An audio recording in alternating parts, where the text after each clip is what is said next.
quelle chaleur, c'est intenable. Salut les voisins, je parie que mon nouvel achat au salon du jardin va vous plaire.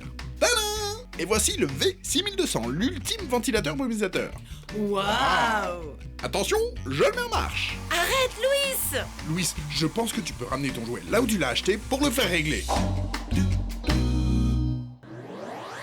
Si vous achetez un produit dans une foire ou dans un salon, sachez que c'est exactement la même chose que faire un achat dans un magasin classique. En conséquence, Contrairement à une idée répandue, vous ne bénéficiez pas d'un délai de rétractation attaché à ce mode de commercialisation. Lorsque vous signez un bon de commande, c'est ferme et définitif. Vous ne pourrez pas changer d'avis. Si le vendeur, lui, vous affirme que vous bénéficiez d'un délai de rétractation, lisez bien le bon de commande pour voir si ça y figure. Et si ça n'y figure pas, demandez-lui à ce qu'il l'inscrive très clairement. Sans quoi, vous risquez de mauvaises surprises. soyez particulièrement vigilants pour les gros achats. Car un devis signé par les deux parties est considéré comme un bon de commande, à moins d'avoir souscrit à un crédit à la consommation.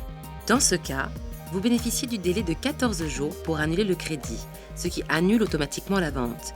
Et puis n'oubliez pas, Les foires et salons sont souvent des événements sympathiques. On y va en famille, c'est la promenade du dimanche. Mais ce n'est pas le cas pour tout le monde. N'oubliez pas que les vendeurs qui sont sur place sont là pour vendre. Et ils ont souvent un seul objectif, vous faire signer un bon de commande. Enfin, sachez que les prix foires ne sont pas forcément les plus avantageux économiquement.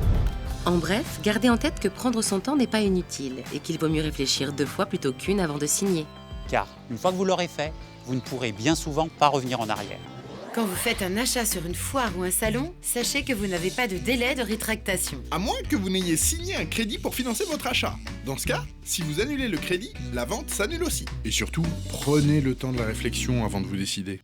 Oui, n'empêche que vous avez moins chaud maintenant. Ah!